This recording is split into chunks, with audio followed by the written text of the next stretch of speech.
నెల్లూరు జిల్లా కావలి ఆర్డీఓ కార్యాలయ ప్రాంగణంలో 77వ గణతంత్ర దినోత్సవ వేడుకలు ఘనంగా నిర్వహించారు. జాతీయ జెండాను ఆర్డీఓ వంశీకృష్ణ ఆవిష్కరించారు. కార్యక్రమంలో ముఖ్య అతిథిగా కావలి శాసనసభ్యులు కావ్య కృష్ణారెడ్డి పాల్గొన్నారు. ఈ సందర్భంగా ఎమ్మెల్యే మాట్లాడుతూ రాజ్యాంగ విలువలను కాపాడుకోవాలని ఎమ్మెల్యే పిలుపునిచ్చారు. అభివృద్ధి సంక్షేమమే ప్రభుత్వ లక్ష్యమని వెల్లడించారు. రాష్ట్ర ముఖ్యమంత్రి నారా చంద్రబాబు నాయుడు ఆశీస్సులతో కావలి నియోజకవర్గం అభివృద్ధి పదంలో దూసుకుపోతుందన్నారు. ఈ కార్యక్రమంలో అధికారులు, ప్రజాప్రతినిధులు, ఉద్యోగులు తదితరులు పాల్గొన్నారు. అందరికీ గణతంత్ర దినోత్సవ శుభాకాంక్షలు తెలియజేస్తూ కావలి రెవెన్యూ అధికారి సమక్షంలో మన డివిజన్ పరిధిలో ఉన్నటువంటి అన్ని మండలాలకు సంబంధించి చాలామందికి ఈ తడవ ప్రశంసా పత్రాలు అందుకున్నందుకు ముఖ్యంగా మొదట ఆర్డీఓ గారిని అభినందిస్తూ వారి ఆధ్వర్యంలో కావలి ఎంఆర్ఓ గారు, అదేవిధంగా కావలి అగ్రికల్చరల్ ఏఓ గారు, కావలికి సంబంధించిన ఎస్ఐలు చాలామంది ఈ తడవ మన కావలి డివిజన్లో ముఖ్యంగా కావలి కాన్స్టిట్యున్సీకి సంబంధించినటువంటి అధికారులు ప్రశంసా పత్రాలు రిపబ్లిక్ డే రోజున కలెక్టర్ చేతుల మీదుగా అందుకున్నందుకు కావలి ఎమ్మెల్యేగా వారిని అందరినీ కూడా అభినందిస్తూ ఇది మన కావలికి గర్వకారణంగా భావిస్తూ వాళ్ళ యొక్క చిత్తశుద్ధి, వారి పనితీరు, వారి నిబద్ధత, వారి యొక్క క్రమశిక్షణ, ఇటీవల జరిగినటువంటి తుఫాను, ఇటీవల జరిగినటువంటి విపరీతమైన వర్షాలలో అధికారులు చూపిన చొరవ అంతా కూడా ఈరోజు వాళ్ళని మన కావలికి ఒక గుర్తింపు తెచ్చిందని చెప్పి సందర్భంగా అధికారులందరినీ కూడా ప్రశంసిస్తూ ఈ గణతంత్ర దినోత్సవం జరుపుకోవటం అంటే మనల్ని మనం సంస్కరించుకోవటం, మనం మన దేశాన్ని ప్రేమించటం, మన మాతృభూమిని మనం ఆరాధించటం, ఎంతోమంది త్యాగధనుల ఫలితం. ఎంతోమంది ఆత్మార్పణ చేస్తే 3,15,00,000 మంది ప్రాణాలు అర్పిస్తే ఆ ప్రాణాల అర్పణలో పుట్టుకొచ్చినది భారతదేశ స్వాతంత్రం. అటువంటి స్వాతంత్ర ఫలాలని మనం అనుభవించిన రోజు 1947 ఆగస్టు 15 మన దేశానికి స్వతంత్రం వస్తే నాటికి మన రాజ్యాంగం ఎలా ఉండాలి, మనం ఎలా నడవాలి, ఎలా శాసనాలు చేయాలి, ఎవరు పరిపాలించాలి, ఎవరు దీని మీద తీర్పులు ఇవ్వాలి, అన్నిటినీ కూడా క్రోడీకరించుకుంటూ కమిటీని ఏర్పాటు చేసి దాదాపు 2 సంవత్సరాల 6 నెలల పాటు వివిధ ప్రాంతాలను సందర్శించి భారతదేశమే లోపల ఉన్నటువంటి అన్ని ప్రాంతాలని కమిటీ వారు సందర్శించి వివిధ దేశాల యొక్క రాజ్యాంగాలన్నింటినీ కూడా క్రోడీకరించి ఒక అత్యున్నతమైనటువంటి రాజ్యాంగాన్ని పొందుపరిచి దాన్ని 1950 జనవరి 26వ తేదీన మన భారతదేశానికి అందించినటువంటి రాజ్యాంగం ఒక బైబిల్ గానో, ఒక ఖురాన్ గానో, ఒక భగవద్గీత గానో ఈరోజు భారతదేశానికి చెందింది మన రాజ్యాంగం. అంటే అంతటి పవిత్రమైన రోజు పుట్టుకొచ్చినటువంటి రోజు కాబట్టి దీన్ని అందరం కూడా ఆనందంగా జరుపుకోవాలి. ఆ నీడన, ఆ రాజ్యాంగ నీడన, ఆ దేశ జెండా నీడన మనం బతుకుతున్నాం అనేటువంటి విధి విధానాలతో మనం ఈ రోజున ఈ కార్యక్రమాన్ని జరుపుకుంటున్నాం. ప్రతి మనిషి 3 లక్షణాలతో రోజువారీ కార్యక్రమాలు జరగాలి. మనం నడిచేటువంటి నడక భారత రాజ్యాంగంకు అనుబంధంగా ఉండాలి. భారత రాజ్యాంగంలో పొందుపరిచిన అంశాలు వాక్ స్వాతంత్రం కానీ ఇతర విషయాలు కానీ, ఏది క్రిమినాలిటీ, ఏది మంచిది, ఎలా నడవాలి, ఏది తప్పు, ఏది ఒప్పు, ప్రజలు ఎలా ఉండాలనేది మన రాజ్యాంగం ఎలా సూచించిందో ఆ సూచన ప్రకారమే మనం నడుస్తున్నాం. 2, మనకి జన్మనిచ్చిన తల్లిదండ్రులు కొన్ని నేర్పారు మనకి. ఇది తప్పు, ఇది ఒప్పు, మన కుటుంబ నేపథ్యానికి ఇది మంచిది కాదు లేదా ఇది మంచిది అనేది నేర్పితే తల్లిదండ్రుల యొక్క గౌరవాన్ని తగ్గనీయకుండా మనం 2వ విధంగా నడుస్తున్నాం. 3, మన రిలీజియన్. ఏ మతంలో అయితే పుట్టామో మత సాంప్రదాయాలు ఎలా ఉన్నాయో వాటన్నిటిని పుణికి పుచ్చుకొని మత సాంప్రదాయాలకి భంగం కలగకుండా మనం జీవించాలి. ఈ మూడు మనం పరిపుష్టిగా పాటించినప్పుడు మనం పరిపూర్ణమైన వ్యక్తిగా చూస్తాం. దాంట్లో మొదటిది మన భారత రాజ్యాంగం. అటువంటి రాజ్యాంగాన్ని రచించినటువంటి ఎందరో మహానుభావులకు మనం అందరం కూడా కృతజ్ఞతలు తెలియజేయాలి. దాంట్లో పెద్ద మహానుభావుడు డాక్టర్ బిఆర్ అంబేద్కర్. వారందరి కష్టఫలం ఈరోజు మనం ఈ రాజ్యాంగ స్ఫూర్తిని మనం అనుభవిస్తున్నాం. ఈరోజు మన రాష్ట్రం కష్టాల కడల్లో కొట్టుకుపోతున్న తరుణంలో ఒక ఆశా జ్యోతిలాగా పుట్టుకొచ్చిన వ్యక్తి ముఖ్యమంత్రి వర్యులైనటువంటి శ్రీ నారా చంద్రబాబు నాయుడు గారు. ఆయన యొక్క ఆలోచనలు, ఆయన యొక్క విధానాలు, ఆయన యొక్క ముందు చూపు, ఆయన భారత రాజ్యాంగం పట్ల, భారతదేశం పట్ల పెంచుకున్న ప్రేమ ఆంధ్ర ప్రజలందరికీ కూడా ఒక రాముడయ్యాడు, ఒక దేవుడయ్యాడు, ఒక ఆరాధ్య పురుషుడయ్యాడు. కాబట్టి ఈరోజు కూడా రామరాజ్యం ఎలా ఉందో మనం చూడలేదు, లేదా ద్వాపరయుగం ఎలా ఉందో చూడలేదు. కానీ ఈ కలియుగంలో ఆంధ్రప్రదేశ్లో రామరాజ్యాన్ని, ద్వాపర యుగాన్ని తలపించే విధంగా ఈ కలికాలంలో కూడా ఇంతటి మహోన్నతమైనటువంటి కార్యక్రమాలు నిర్వహిస్తూ ప్రతి పేదవాడిని హక్కును చేర్చుకుంటూ, పేదవాడు కూడా ధనవంతుడు కావాలి, పేదవాడు కూడా 3 పూట్ల అన్నం తినాలి, పేదవాడు కూడా సమాజంలో ఉన్నత స్థాయికి ఎదగాలని అట్టడుగున్నటువంటి అన్ని వర్గాలని హక్కును చేర్చుకుని నిరంతరం కూడా మన కోసం, మన బిడ్డల భవిష్యత్తు కోసం, మన ప్రాంతాల అభివృద్ధి కోసం ఈరోజు ఈ రాష్ట్ర ప్రభుత్వం పనిచేస్తుందనే విషయాన్ని కూడా మనందరం కూడా మననం చేసుకోవాల్సినటువంటి అవసరం ఉంది. ముఖ్యమంత్రిగా ప్రమాణం స్వీకారం చేసిన నాటి నుంచి నేటి వరకు కూడా ఎన్నో కార్యక్రమాలు. ఈరోజు వృద్ధాప్యం సంకరిస్తే, వృద్ధాప్యంలో ఆరోగ్యాలు క్షీణిస్తుంటే, వృద్ధాప్యంలో పిల్లలు సక్రంగా చూస్తారో లేదో కానీ ఈ రాష్ట్ర ప్రభుత్వంగా ఇంటి పెద్ద కొడుకుగా, ఈ రాష్ట్రానికి పెద్ద కొడుకుగా ఎన్టీఆర్ భరోసా కింద అందరికీ కూడా పెన్షన్లు ఇచ్చే కార్యక్రమానికి నాంది పలికి ఈ రోజున ఒక్కొక్క అవ్వకి, తాతకి 4,000 రూపాయల లెక్కన ఈరోజు పెన్షన్ వస్తుందంటే వాళ్ళ కాళ్ళ మీద వల్ల నిలబడేటట్టు చేసినటువంటి ధీరోదాత్తుడైనటువంటి చంద్రబాబుని మనం అందరం కూడా గుర్తు పెట్టుకోవాల్సినటువంటి అవసరం ఉంది. ఏ తల్లులైతే తన బిడ్డలు చదివించుకోవడానికి ఇబ్బందులు పడుతున్నారో ఆ తల్లులందరికీ అండగా ఉండాలి. ఎంతమంది బిడ్డలు ఉంటే అంతమందికి కూడా ఈరోజు తల్లి దీవెని కింద ఒక్కొక్కరికి అకౌంట్లో 15,000 రూపాయలు, 13,000 రూపాయలు అకౌంట్లో ఇచ్చి యూనిఫాములు, పుస్తకాలు, బ్యాగులు, షూస్, సాక్సులు అన్నీ కూడా ఈరోజు సమానత్వానికి అందరికీ కూడా ఉండాలనేటువంటి ఆలోచనతో కులాలు లేదు, మతాలు లేదు, వర్గాలు లేదు, ప్రాంతాలు లేదు, అందరూ ఒకే యూనిఫామ్, ఒకే షూ, ఒకే డ్రెస్సు, ఒకే అన్నీ ఉండాలని ఒక దృఢ సంకల్పంతో ఈరోజు ఎడ్యుకేషన్ మినిస్టర్ అయినటువంటి శ్రీ నారా లోకేష్ గారి ముందు చూపుతో ఈ రాష్ట్రంలో తల్లికి వందనం పడుతుంది. అదేవిధంగా అన్నదాతలకు కొదవలేని భారతదేశంలో ఈరోజు అందరూ కూడా 3 పూట్ల నోట్లకి చేతులు పోతున్నాయంటే అన్నదాతల కష్టం. ఎండనక వాననక పొలం గట్టుల మీద తిరిగి పంటలు పండించి పండుతున్నాయో, పండటం లేదో, లాభం వస్తుందో, నష్టం వస్తుందో, కానీ భూమిని నమ్ముకుని రైతు నిరంతరం కూడా రైతాంగం ఈరోజు కష్టపడి మనందరికీ అన్నం దానాన్ని చేస్తున్నటువంటి రైతాంగం కోసం అన్నదాత సుఖీభవ అందిస్తున్నటువంటి ప్రభుత్వం.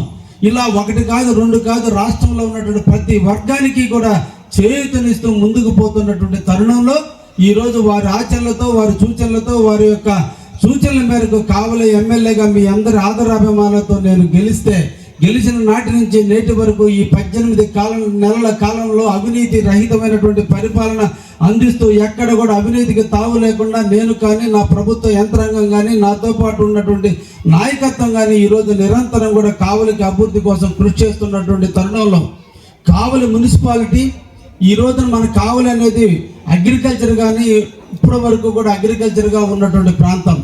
మన ప్రాంతంలో అగ్రికల్చర్ పంటలే తప్ప ఇక్కడ ఎక్కడ కూడా పారిశ్రామిక వడకి తావు లేనటువంటి ప్రాంతంగా ఉన్నటువంటి తరుణంలో అభివృద్ధి ప్రదాత అయినటువంటి శ్రీ నారా చంద్రబాబు నాయుడు గారి ముందు చూపు ఈరోజు దామారంలో ఎయిర్పోర్టు, లేదంటే రామాయపట్నంలో పోర్టు కావచ్చు, బీపీసీఎల్ ఇండస్ట్రీ కావచ్చు, ఇండో సోలార్ కావచ్చు, ఇంకా నెంబర్ ఆఫ్ కంపెనీస్ ఈరోజు ఇఫ్కో సెషన్ కూడా ముఖ్యమంత్రి వర్యులు 22A కింద ఉంటే దాన్ని తొలగించబడితే ఈరోజు 2,700 ఎకరాలు ఇఫ్కో సెజ్లో ఈరోజు కొన్ని వందల కంపెనీలు రాబోతున్నాయి. ఇందాక ఆర్డీఓ గారు చెప్పినట్టు ఇప్పటికే ఆల్రెడీ 2 కంపెనీలు, ఇథనాల్ కంపెనీలు రావడం జరిగింది. తద్వారా ఉద్యోగ రూపకల్పన జరగబోతుంది. ఈ విధంగా ఈ రోజున ఒక్క శ్రీ సిటీ తడలో ఉంటే దానివల్ల ఎన్ని ప్రాంతాలు అభివృద్ధి చెందినాయో ఈరోజు కావలి ఈ పారిశ్రామిక వాడ వల్ల ఈరోజు కావలి అభివృద్ధి చెందబోతుంది.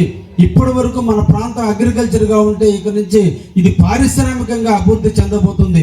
ఒకవైపున అగ్రికల్చర్, ఇంకొక వైపున పారిశ్రామిక ప్రగతి జరిగే టైంలో రైతాంగానికి చేయూతనివ్వాలి, పారిశ్రామిక ప్రగతికి చేయూతనివ్వాల్సినటువంటి బాధ్యత, కర్తవ్యం నాకు ఉంది. కాబట్టి ఈరోజు అన్ని రంగాలుగా ముఖ్యంగా కావలి పట్టణం అభివృద్ధి చెందాల్సినటువంటి అవసరం ఉంది. ఎంతోమంది మహానుభావులు కావలిని ఎదగడానికి కృషి చేసిన సందర్భంలో జేబీ కాలేజ్ అధినేత అయినటువంటి దొడ్ల రామచంద్రారెడ్డి గారు కావలిని ఒక ఎడ్యుకేషన్ హబ్గా తీసుకొస్తే కావలి వైశాస్ అంతా కూడా వ్యాపారాలు విస్తరిస్తే వాళ్ళిద్దరి ఫలితం కావలి ఈరోజు 85,000 ఓటర్స్తో 150,000 మంది జనాభాతో కావలిలో ఎంతో మందికి ఉపాధి కలిపేటువంటి పరిస్థితులు ఉన్న తరుణంలో ఈరోజు ఇంకా కావాలని అభివృద్ధి చెందడం కర్తవ్యంగా భావించబట్టే మున్సిపాలిటీని ఈరోజు ముందుకు తీసుకుపోయి రాష్ట్రంలోనే ఒక ఉత్తమమైనటువంటి మున్సిపాలిటీగా ఎక్కువ నిధులు తెచ్చి కావాలని అభివృద్ధి చేయడం జరుగుతుందనే విషయాన్ని కూడా ఈరోజు గణతంత్ర దినం రోజు చెప్పుకోవడానికి చాలా ఆనందంగా కూడా మీ ముందు తెలియజేస్తున్నా.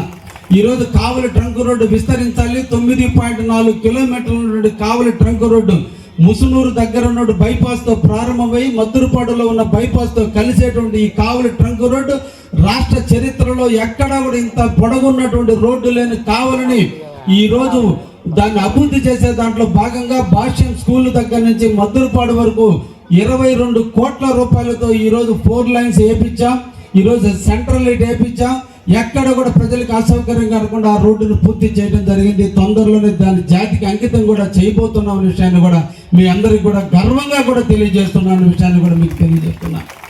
అదేవిధంగా కలికి యానాద్రెడ్డి బొమ్మ దగ్గర నుంచి భాష్యం స్కూల్ వరకు కూడా కీర్తిశేషులు మాగుంట పార్వతమ్మ గారు హయాంలో 4 లైన్స్ రోడ్డు పూర్తి చేస్తే ఆ డ్రైన్ టు డ్రైన్ కూడా మట్టి ఉంది. ఉన్నటువంటి 4 లైన్లు రోడ్డు నుంచి డ్రైన్ వరకు మట్టి ఉంది, దుమ్ము లేస్తుంది. మా తల్లులు తండ్రులు పిల్లలు రోడ్డు మీద పోయితే దుమ్ముతో కాలుష్యంతో ప్రజలు ఇబ్బందులు పడుతున్నారు. కాబట్టి ఆ రోడ్డు అంతా కూడా విస్తరణ జరగాలి. కాంక్రీట్తో విస్తరణ జరగడం కోసం ఈరోజు 17 కోట్ల రూపాయల నిధులు మంజూరు చేయించాం. టెండర్లు పూర్తయినాయి.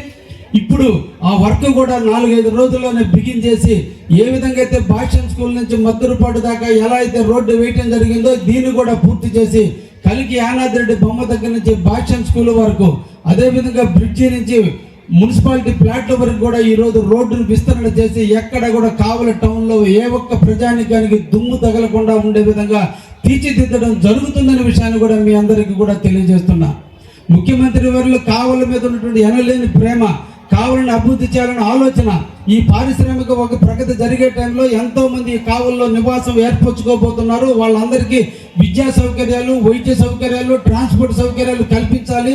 భార్యాభర్త యథేచ్ఛగా కావలిలో బైక్లో వచ్చో లేదంటే కారులో వచ్చో షాపింగ్ పోయేటట్టుగా రోడ్ల విస్తరణ జరగాలని ఆయన దృష్టికి తీసుకెళ్ళినప్పుడు కలికి యానాద్రెడ్డి బొమ్మ దగ్గర నుంచి ముసునూరు వరకు, ముసునూరులో ఉన్న బైపాస్ వరకు 35 కోట్ల రూపాయలు ఈరోజు ఇవ్వటం జరిగింది. అది కూడా రేపు ఫస్ట్ వీక్లో టెండర్లు పిలవబోతున్నాయి. నెక్స్ట్ రిపబ్లిక్ డే నాటికి కావలిలో ట్రంక్ రోడ్డు 9.4 కిలోమీటర్ల రోడ్డు రంగరంగ వైభవంగా పూర్తి కాబోతుందనే విషయాన్ని కూడా మీ అందరికి కూడా తెలియజేస్తున్నా. కావలి మున్సిపాలిటీకి 43 కోట్ల రూపాయలు డ్రింకింగ్ వాటర్కి ఇవ్వడం జరిగితే ఆల్రెడీ కూడా UIDF కింద కావచ్చు లేదా అమృత 2 కింద 43 కోట్ల రూపాయలకు టెండర్లు పిలిచాం.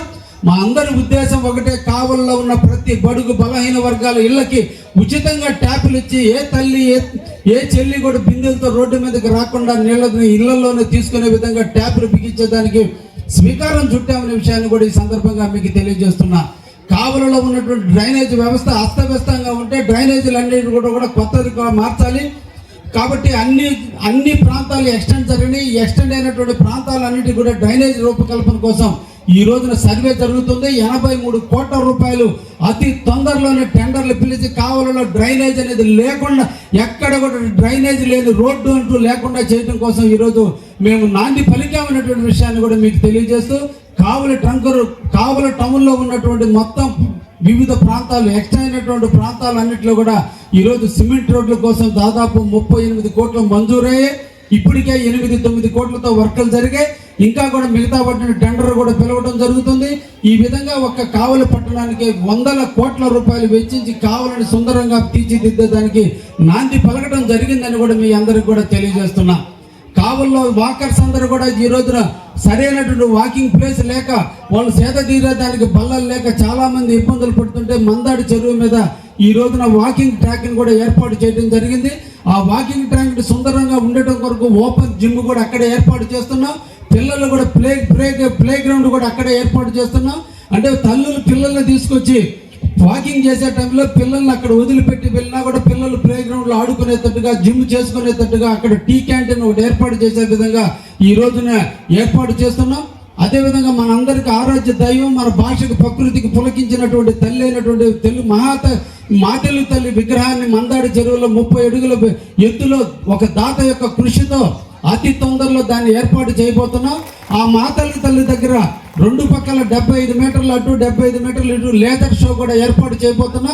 ఇవన్నీ దాతల కృషితో ఒక సుందరమైనటువంటి మా చెరువుగా అక్కడ బోట్ క్లబ్ను కూడా ఏర్పాటు చేసి, ఇవన్నీ కూడా ప్రభుత్వ నిధులతో కాదు స్వచ్ఛందమైనటువంటి నిధులతో ఈ రోజున ఏర్పాటు చేసి కావలి ప్రజలు వాకింగ్ చేసుకునేటట్టు, సాయంత్రం పిల్లల్ని తీసుకుపోయి ఆడుకునేటట్టు, పిల్లల్ని తీసుకుపోయి సేద తీరే విధంగా కూడా ఈరోజు మందాడి చెరువుని సుందరంగా తీర్చిదిద్దుతున్నాం అన్నటువంటి విషయాన్ని కూడా ఈరోజు మీ అందరికీ కూడా తెలియజేయడానికి చాలా ఆనందిస్తూ, కావలి మన నియోజకవర్గంలో 4 మండలాల్లో అగ్రికల్చర్కి సంబంధించినటువంటి నిన్నటి రోజులు జరిగినటువంటి విస్తారమైనటువంటి వర్షాల్లో 23.6 సెంటీమీటర్లు హైయెస్ట్ వర్షపాతం కురిసినా కూడా ఏ ఒక్క చెరువు తెగిపోకుండా, ఏ కాలువ కూడా తెగిపోకుండా అధికారుల సమక్షంలో, అధికారుల యొక్క కృషితో ఆర్డీఓ గారు కానీ, నేను కానీ, ఇరిగేషన్ అధికారులు కానీ, రెవెన్యూ అధికారులు కానీ, పోలీస్ యంత్రాంగం కూడా అప్రమత్తంగా ఉండి ఏ రైతాంగానికి నష్టం జరగకుండా అన్ని చెరువులు కాపాడాం.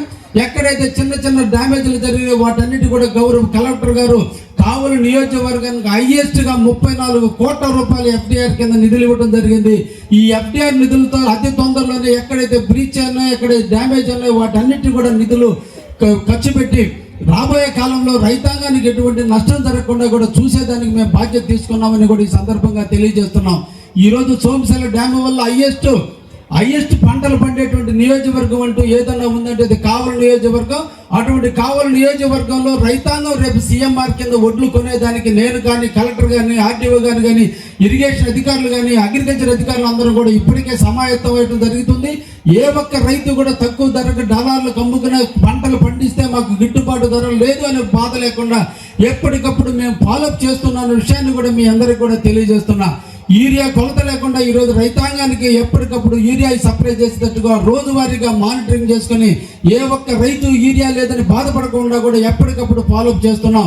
ఇలా మీరు ఇచ్చినటువంటి ఓటు ఈ కావలి ప్రజలకి చేసేటువంటి సేవ చేయాలని ఒక దృఢ సంకల్పంతో వచ్చిన నేను నిరంతరం కూడా ప్రజాక్షేమం కోసం, ప్రజా శ్రేయస్సు కోసం ఎన్నో రకాలుగా దాదాపు 400 కోట్ల రూపాయలు నిధులు కావలికి తీసుకొచ్చి ఈరోజు అభివృద్ధి చేయడం జరుగుతుందనే విషయాన్ని కూడా మీకు అందరికీ కూడా తెలియజేస్తూ, కావలి ట్రంక్ రోడ్డుకి కావలి పట్టణానికి 2 వైపులా రైల్వే ట్రాక్ ఉంటే రైల్వే ట్రాక్ వల్ల ప్రజలు అసౌకర్యంగా గురి అవుతుంటే ఈరోజు ఏఎం బేకరీ దగ్గర నుంచి ఫ్లైఓవర్ బ్రిడ్జికి ఈరోజు అన్నింటిలో కూడా డిపిఆర్ తయారై అతి తొందరలోనే దాని శాంక్షన్ కూడా రాబోతుందనే విషయాన్ని కూడా తెలియజేస్తూ, ఎంతో కాలంగా 2008 సంవత్సరం నుంచి మానసాల దగ్గర బ్రిడ్జి ఆగిపోయి ఉంటే దానికి కూడా ఈరోజు ముఖ్యమంత్రి గారితో మాట్లాడాం, రైల్వే అధికారులతో మాట్లాడాం. అతి తొందరలోనే దానికి కూడా అండర్ పాస్ కూడా శాంక్షన్ చేపించి కావలి ప్రజల యొక్క కళలను నెరవేర్చే బాధ్యత తీసుకున్నామనే విషయాన్ని కూడా మీకు అందరికి కూడా తెలియజేస్తున్నా. తుమ్మలపేంట రోడ్డు లాంటి రోడ్డు ఇంకొకటి ఉండాలని కలెక్టర్ గారి దృష్టికి తీసుకెళ్తే ఈరోజు చెన్నాయిపాలెం రోడ్డు ఒకటి ఉంది. చెన్నాయిపాలెం రోడ్డుకి తుమ్మలపేంట రోడ్డుకి మధ్యలో ఇంకొక రోడ్డు ఉండాలని కోరుకున్నప్పుడు ఈరోజు సర్వాయిపాలెం పంచాయతీకి సంబంధించిన అల్లిగుంటపాలెం నుంచి కోనేటివారిపాలెం మీద పెద్దరాముడిపాలెం వరకు తుమ్మలపేంట రోడ్లు కలిసే విధంగా 5.6 కిలోమీటర్లు అంటే కొత్త సత్రం కానీ, పెద్దరాముడిపాలెం కానీ వీళ్ళందరూ కూడా తుమ్మలపేంటకు వచ్చి కావలికి రావాలంటే 15 కిలోమీటర్లు అవుతుంది. అదేవిధంగా పెద్దరాముడిపాలెం నుంచి నేరుగా కావలికి అల్లిగుంటపాలెం మీద వస్తే 5.6 కిలోమీటర్లోనే రావడం జరుగుతుంది. కాబట్టి ఎప్పుడైనా ఈ రోడ్లో ఏదైనా జరగకూడదు జరిగి రోడ్డు బంద్ అయితే ఆల్టర్నేటివ్ సౌకర్యాలు లేవు. కాబట్టి ఈరోజు అల్లిగుంటపాలెం నుంచి కోనేటివారిపాలెం మీదుగా పెద్దరాముడిపాలెంకి ఈరోజు 11.4 కోట్ల రూపాయలు మంజూరు చేయడం జరిగింది. అతి తొందరలోనే నూతన రోడ్డు ఇప్పటికిప్పుడు డిపిఆర్ తయారు చేసి అతి తొందరలోనే ఆ రోడ్డు కూడా పూర్తి చేసి ప్రజలకు కానుకగా ఇవ్వబోతున్న విషయాన్ని కూడా మీ అందరికి కూడా తెలియజేస్తున్నా. ఈ విధంగా ఒక గ్రామం కాదు, ఒక మండలం కాదు, అన్ని రకాల అభివృద్ధి కార్యక్రమాలను స్వీకారం చుట్టి అభివృద్ధి ప్రదాత అయినటువంటి శ్రీ నారా చంద్రబాబు గారి నాయకత్వంలో, ఈ బీజేపీ జనసేన ఫ్రంట్ నాయకత్వంలో ఢిల్లీలో